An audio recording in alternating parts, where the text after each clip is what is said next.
Good morning students. Last lecture में मैंने आपको एंट्रोपी के बारे में बताया था कि जो एंट्रोपी है वो एक्सटेंसिव प्रॉपर्टी होती है, स्टेट फंक्शन होती है। और अपन ने निकाला था एंट्रोपी का फॉर्मूला जो कि del S D S small change अगर हो तो अपन लिखेंगे डी एस क्यों, क्योंकि क्यू जो प्रॉपर्टी होती है वो इनएग्जैक्ट डिफरेंशिएशन होता है, इसलिए अपन ऐसे लिखते हैं अपॉन टी। ये स्मॉल चेंज के लिए, जब बहुत स्मॉल चेंज हो। और अगर स्मॉल चेंज नहीं है तो आप या तो ऐसे लिख सकते हो फाइनल माइनस इनिशियल, या क्यू रिवर्सेबल अपॉन टी, इस तरीके से भी लिख सकते हो। ये भी क्यू रिवर्सेबल होती है, मतलब रिवर्सेबल प्रोसेस में जो हीट का एक्सचेंज हुआ। ओके, तो ये अपन ने एंट्रोपी के फॉर्मूले देखे थे। आज अपन एक इक्वेशन निकालेंगे जो कि बहुत बार एग्जाम्स में पूछी जाती है, entropy as a function of temperature and pressure. जो एंट्रोपी है वो टेम्परेचर और प्रेशर पे कैसे डिपेंड करती है, उसके लिए एक इक्वेशन डिराइव करेंगे। ओके, तो देखो आप, एंट्रोपी को अपन एस से रिप्रेजेंट करते हैं। Entropy is a function of temperature और प्रेशर, कि एंट्रोपी टेम्परेचर और प्रेशर पे डिपेंड कर रही है। इसका एग्जैक्ट डिफरेंशिएशन अगर अपन करेंगे तो किस तरह से करेंगे, D S is equals to del S small change in S, किसके रिस्पेक्ट में, टेम्परेचर के रिस्पेक्ट में। कब, जब आप टेम्परेचर के साथ चेंज कर रहे हो तो प्रेशर को कांस्टेंट रख लो। Change in entropy with respect to temperature at constant pressure, और फिर मल्टीप्लाई करेंगे किसके साथ, टोटल चेंज के साथ। देखो ये जो होता है ये स्मॉल चेंज के लिए होता है, ठीक है। तो small change in entropy with temperature at constant pressure multiply by total change in temperature, तो ये total change in entropy with temperature आ जाता है, ठीक है। Plus small change in entropy, फिर प्रेशर के साथ चेंज करेंगे और कांस्टेंट किसको रखेंगे, टेम्परेचर को, दूसरी क्वांटिटी को कांस्टेंट रख देंगे, ठीक है। और प्रेशर के साथ किया तो फिर टोटल चेंज इन प्रेशर को मल्टीप्लाई कर देंगे। ओके, तो ये आपका आ गया। अब अपन क्या करेंगे, उसी तरीके से जो H है एंथैल्पी, उसको भी अपन करेंगे H is a function of T और P। तो H का भी आप एग्जैक्ट डिफरेंशिएशन करो, देखो तो डेल H, ठीक है, is equals to change in enthalpy with respect to temperature at constant pressure multiply by total change in temperature, plus change in enthalpy with respect to pressure at constant temperature multiply by total change in pressure। ये enthalpy का हो गया, ठीक है, यहां तक। अब आप देखो, मैं H is equals to E plus PV, ये रिलेशन आपने पढ़ा हुआ है। इसका अपन क्या करते हैं, डिफरेंशिएशन करते हैं, तो क्या आ जाएगा, del H is equals to del E plus, जब ये मल्टीप्लाई में है तो एक बार एक कांस्टेंट रहेगा, दूसरी का डिफरेंशिएशन करेंगे, फिर v को कांस्टेंट रखा और p का डिफरेंशिएशन। ये इस इक्वेशन को अपन ने डिफरेंशिएट किया है, डिफरेंशिएट अबाव इक्वेशन, ठीक है। तो ये अपने पास आ गया। अब आप देखो, आपने फर्स्ट लॉ ऑफ थर्मोडायनेमिक्स पढ़ा हुआ है, delta E is equals to Q plus W, ठीक है। और आपको पता है कि जो Q रिवर्सेबल अपॉन T है वो हम डेल S के इक्वल बता सकते हैं। तो Q रिवर्सेबल किसके इक्वल हो जाएगा, TdS के इक्वल हो जाएगा, ठीक है। तो यहाँ पे ये जो Q रिवर्सेबल है इसकी जगह अपन क्या लिख सकते हैं, TdS लिख सकते हैं, TdS माइनस W जो है वो माइनस PdV, W की जगह मैं पुट कर रही हूँ माइनस PdV, ठीक है। अब अपन क्या करते हैं, W is equal to minus PdV होता है, ये अपना आ गई डेल्टा E की वैल्यू। इस डेल्टा E की वैल्यू को मैं इसे, देखो इसे अपन इक्वेशन फर्स्ट दे देते हैं, इसे इक्वेशन सेकंड दे देते हैं और इसे इक्वेशन थर्ड दे देते हैं। तो ये जो डेल्टा ई की वैल्यू आई है अपनी TDS माइनस PDV, इसको अपन पुट करते हैं, यहां लिखती हूं मैं इसको, डेल्टा जो DE की वैल्यू आई है वो आई है TDS माइनस PDV। तो इसमें मैं इसको पुट करती हूँ, पुट इन इक्वेशन 3। देखो मैंने DE लिख दिया है, तो डेल्टा और D में इतना ही चेंज है कि ये बिग चेंज को बताता है और ये स्मॉल चेंज को बताता है। और ये जो चीज होती है ना, ये वाली, जब आप दो D एक दूसरे, एक ऊपर है एक नीचे है, तो फिर वो D अपन इस तरीके से लिखते हैं। ये है इन सिंबल्स का मतलब। ये बिगर चेंज को बताता है डेल्टा, D स्मॉल चेंज को बताता है। और जैसे ही मैंने देखो यहाँ दो D, एक ऊपर है एक नीचे, दोनों स्मॉल चेंज है, तो फिर हम उसको क्या कर देते हैं, इस तरीके से डेल्टा कर देते हैं। तो ये आप सिंबल्स का ध्यान रखो। अभी मैंने DE कर दिया, मतलब मैंने स्मॉल चेंज लिया था उस इक्वेशन में, ठीक है। तो डेल्टा E मैंने बताया था लो, लेकिन यहाँ पे अपना DE है तो अपन उसको स्मॉल चेंज मान सकते हैं, स्मॉल चेंज में वो DE हो जाएगा, ठीक है। तो अब आप क्या करो, उसमें इक्वेशन 3 में जब आप उसको पुट करोगे तो delta H is equals to, देखो DE की जगह मैं पुट कर रही हूँ, तो आ जाएगा TDS माइनस PDV। ये तो मैंने DE की जगह लिख दिया, और फिर जो बचा हुआ है उसको अपन ऐसे कैसे लिख लेते हैं, ठीक है। अब देखो आप, ये चीजें कैंसिल हो गई दोनों, और क्या बचा, del H is equals to TDS plus VDP, ये बचा, ठीक है। अब अपन क्या करेंगे, ये मान लो आपकी इक्वेशन हो गई 4, ठीक है। अब हम कंपेयर करेंगे दोनों इक्वेशंस को। देखो इक्वेशन 2 को, इक्वेशन 2 एंड इक्वेशन 4 को आप कंपेयर करो, दोनों का जो लेफ्ट हैंड साइड है वो बराबर है। ये देखो इधर भी 2 में डेल्टा H है और इधर 4 में भी क्या है, डेल्टा H है। तो इनके जो राइट हैंड साइड की जो भी क्वांटिटीज है वो भी बराबर हो जाएंगी 2 और 4 में, क्योंकि दोनों के डेल्टा H है। तो आप कैसे लिख सकते हो, आप लिख सकते हो इन दोनों को कंपेयर करके कि TDS प्लस VDP किसके इक्वल हो गया, इसके इक्वल हो गया, del H upon del T at constant P dt plus del H upon del P at constant T dt, इसके इक्वल हो गया ये। अब देखो इसी इक्वेशन पे आगे करते हैं, मैं ये वाली क्वांटिटी उधर लेके जाती हूँ, तो क्या होगा, TDS is equals to del H upon del P del T at constant P dt plus del H del P at constant P at constant T dP। फिर ये वाली उधर लेके आ रही हूँ, तो माइनस VDP लिख दूंगी इसको। यहाँ पे तो देखो दोनों DP हैं, तो मैं यहाँ पे कॉमन ले लूंगी, तो TDS is equals to del H upon del T at constant P dt, और यहाँ प्लस मैं DP कॉमन ले रही हूँ, तो क्या बच जाएगा ब्रैकेट के अंदर, del H upon del P at constant T है ये माइनस P, ये हो गया।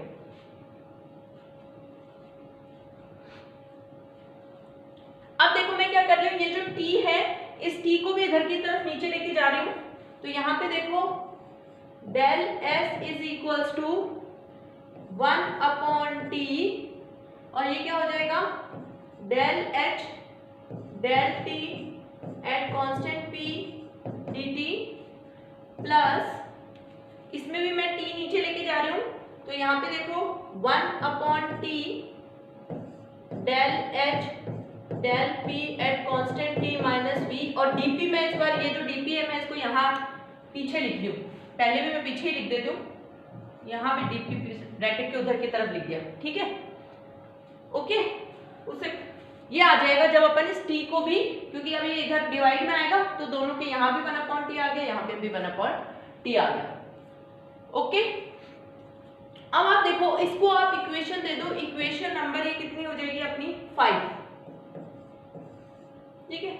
अब आप कंपेयर करो इक्वेशन फर्स्ट और इक्वेशन 5 को, इक्वेशन फर्स्ट एंड इक्वेशन 5 को। ये देखो इक्वेशन फर्स्ट कहाँ है, इक्वेशन फर्स्ट है ये वाली, और इक्वेशन 5 है ये वाली। आप ये देखो इनके लेफ्ट हैंड साइड दोनों में ds है, तो राइट हैंड की जो क्वांटिटीज है वो इक्वल हो जाएंगी। तो अपन क्या करेंगे, अपन कंपेयर क्या करेंगे, ये जो dt है, दोनों इक्वेशंस एक जैसी हैं, दोनों में dt dp है, तो अपन ये जो dt के आगे की क्वांटिटीज हैं उनको कंपेयर करेंगे एक दूसरे के साथ। यहाँ पे भी देखो dp के आगे भी ये क्वांटिटी है, इनको कंपेयर करेंगे तो होगा क्या, देखो उधर है del s upon del t at constant p है dt के आगे, और इधर की तरफ dt के आगे क्या है 1 upon t del h upon del t at constant p। ठीक है, तो ये दोनों क्योंकि दोनों ही ds की वैल्यू है, इसका मतलब इस dt के आगे जो क्वांटिटी है इधर वो उस क्वांटिटी की इक्वल होगी, इसलिए अपन ने इसको इस तरह से लिख दिया। यहाँ पे फिर dp की यहाँ देखो क्या होगा, del s upon del p at constant t किसके इक्वल होगा, इधर क्या है 1 upon t del h upon del p at constant t minus v। Okay, और ये अपन इसको कर देते हैं ब्रैकेट में। ये दो इक्वेशंस अपने पास आ गई है। ठीक है, इस इक्वेशन को मैं देखो इसको आप चाहे इक्वेशन, या तो देखो इसको पहले मत लिखो, इसको एक बार मैं मिटा के इसी को एक बार मैं रीअरेंज करके लिख रही हूँ, जो dt वाली आई थी उसको आप कैसे रीअरेंज कर सकते हो, देखो t को उधर ले जाके लिख सकते हो, ये देखो रीअरेंज करके अपन ने ऐसे लिख दी, ये रीअरेंज करके इसका काम पूरा हो गया। इसको मैं कह देती हूँ इक्वेशन नंबर 6।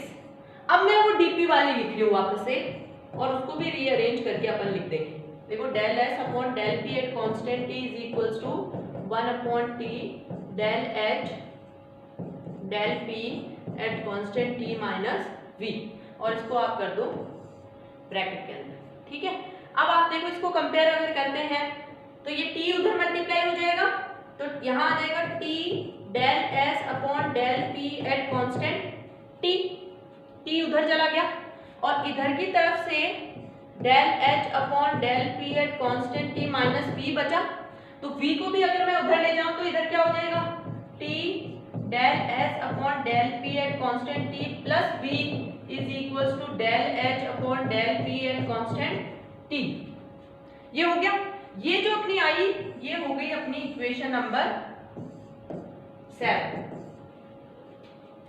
अब देखो इधर वाला मैं रख कर रही हूं, और अपन ये 6 और 7 इक्वेशन को डिफरेंशिएट करेंगे।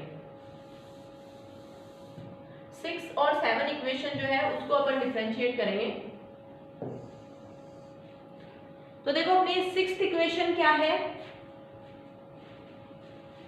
t del s upon del t at constant p is equals to del h upon del t at constant p। ये है अपनी 6th इक्वेशन। ठीक है, इस इक्वेशन को आप क्या करो, डिफरेंशिएट करो प्रेशर के साथ एट कांस्टेंट टेम्परेचर। ओके, तो देखो प्रेशर के साथ जब अपन डिफरेंशिएट करेंगे तो अपन डेल बाय डेल पी से करेंगे। तो देखो पहले क्योंकि टेम्परेचर तो कांस्टेंट है, तो टेम्परेचर अगर कांस्टेंट है तो टेम्परेचर कांस्टेंट तो वैसे ही बाहर आ जाता है, क्योंकि कांस्टेंट का अगर आप डिफरेंशिएशन करोगे तो 0 आएगा। ठीक है, तो टेम्परेचर तो कांस्टेंट है तो t तो बाहर आ गया, और इस वाली क्वांटिटी का अपन प्रेशर से डिफरेंशिएट करते हैं तो डेल स्क्वायर s, क्योंकि डेल अपॉन डेल p है ना, तो ऊपर तो हो गया डेल स्क्वायर s और नीचे हो जाएगा डेल t डेल p। किसके रिस्पेक्ट में डिफरेंशिएट कर दिया, प्रेशर के साथ एट कांस्टेंट टेम्परेचर। ठीक है, और इधर की तरफ भी आप क्या करो, देखो आप कुछ स्टूडेंट्स ये ना सोचे कि यहाँ पे टेम्परेचर तो पहले से वेरी, तो पहले से वेरी था, अब अपन जो डिफरेंशिएशन कर रहे हैं उसमें टेम्परेचर कांस्टेंट है। ठीक है, ये आपका हो गया, लेकिन यहाँ पे नीचे कांस्टेंट नहीं इसलिए नहीं लगा रहे क्योंकि अपना जो dt है वो पहले से वेरी है, तो आप इसको इतना ही रख लो। फिर आप क्या करो, अब आप इधर वाली इक्वेशन में भी इसको डिफरेंशिएट करो, डेल स्क्वायर एच आ जाएगा और डी पी क्योंकि प्रेशर के साथ कर रहे हैं, टी के साथ ये ऑलरेडी था, ये आ जाएगी ये वाली इक्वेशन। ये अपन ने इक्वेशन 6 को डिफरेंशिएट कर दिया और ये अपना आया। अब इसी तरीके से अपन यहां से इक्वेशन नंबर 7 लेते हैं और उसको भी अपन ऐसे ही डिफरेंशिएट करेंगे। देखो इक्वेशन 7 क्या है, T del S upon del P at constant T plus V del H upon del P at constant T.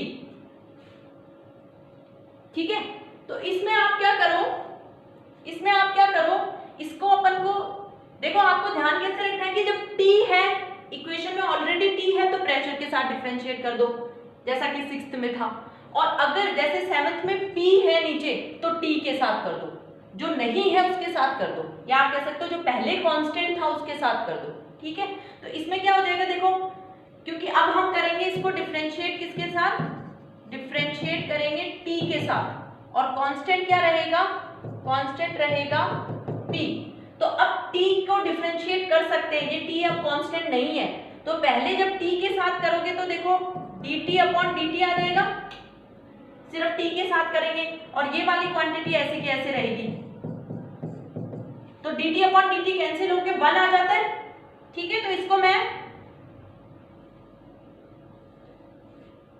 dt upon dt cancel होके 1 आ जाता है, तो इसको मैं हटा के यहाँ पे सिर्फ अपनी क्या रह जाएगी, del S upon del P at constant T रह जाएगा जब हमने टी के साथ किया। अब टी को तो क्योंकि दो चीज मल्टीप्लाई में है और दोनों डिफरेंशिएट हो सकती है, तो एक बार एक को करेंगे दूसरी को कांस्टेंट रखेंगे, फिर दूसरी को करेंगे और एक को कांस्टेंट रखेंगे। अब टी को कांस्टेंट रखा है और उसको करेंगे तो del square S del P del T हो जाएगा। इधर की तरफ प्लस अभी v भी बचा है, तो v को भी आप differentiate with respect to temperature at constant pressure. ठीक है, और यहाँ पे जो आगे क्वांटिटी है वो क्या होगी, del H del square H हो जाएगा, जैसे ही डिफरेंशिएट करेंगे डेल पी डेल टी। ये अपने पास हो गई दोनों क्वांटिटीज। ओके, अब अपन क्या करेंगे, ये अपने पास ये है इक्वेशन 8 और ये वाली है इक्वेशन 9। अब आप सब्ट्रैक्ट करोगे इक्वेशन 8 को इक्वेशन 9 से। Okay, subtract equation 8 from equation 9। 8 को 9 से अपन सब्ट्रैक्ट करेंगे। ठीक है, तो आप देखो 8 को 9 से करो, तो 8 को 9 ये वाली है। ठीक है, तो यहाँ पे आप देखो, ये आपका पहले अपन 9 वाली लिख लेते हैं, तो यहाँ 9 वाली अपनी क्या है, del S upon del P at constant T, ये तो कट ही गया था, 1 हो गया था, plus T del square S upon del P del T, ये वाली quantity, plus del B upon del T at constant T. ठीक है, और अब ये तो हो गया इसका, ये इधर वाला साइड लेफ्ट हैंड साइड, और अब माइनस भी तो करना है अपन को 8 वाली, तो यही उसका लेफ्ट हैंड साइड माइनस कर देते हैं, minus del square S upon del T del P is equal to, दोनों का राइट हैंड साइड बराबर है तो माइनस करेंगे तो कितना आ जाएगा, 0। आप ये देखो इसमें कुछ कॉमन क्वांटिटीज अपन को मिल रही है, वो है ये, तो ये कैंसिल हो जाएगा और बचेगा क्या, del S upon del P at constant T is equals to minus नहीं है, 1 मिनट, ये बचा है ना, plus del B upon del T at constant P is equals to 0। ठीक है, तो अब आप देखो इसमें क्या आ जाएगा, del S upon del P at constant T is equals to minus del B upon del T at constant P. देखो ये चीज अब अपने कहाँ काम आएगी, जो मैंने स्टार्टिंग में इक्वेशन लिखी थी, कौन सी वाली, S is a function of P और T, यही तो निकालना चाह रहे थे अपन कि entropy is a function of P और T, और मैंने लिखा था del S is equals to entropy pressure के साथ change at constant temperature dP plus entropy temperature के साथ change at constant pressure dt।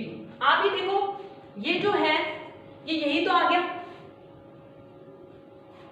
है, और ये वाली जो चीज है ये अपने बीच में आ चुकी है। आप ये देखो यहाँ पे इक्वेशन नंबर जो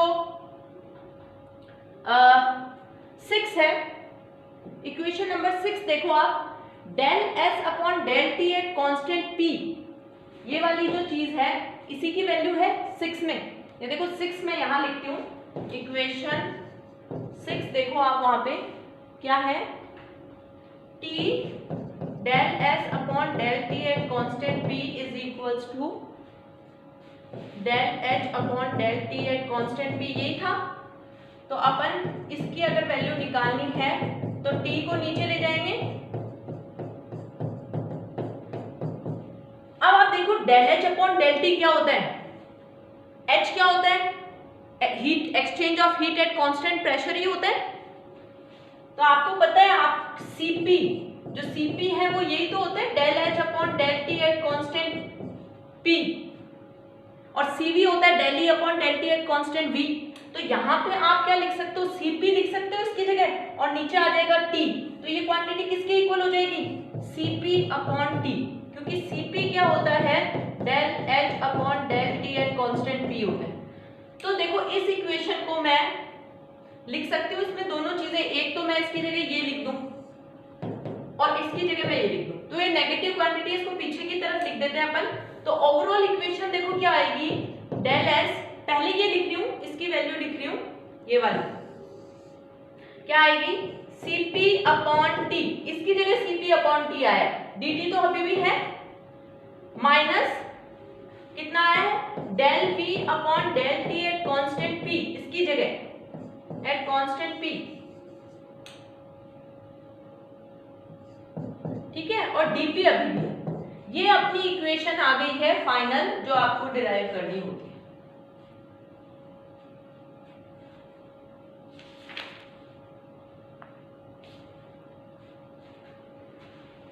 ओके, तो ये एग्जाम्स में पूछी जाती है, थोड़ी सी बड़ी है, आप इसकी प्रैक्टिस करें बार बार। Okay, thank you.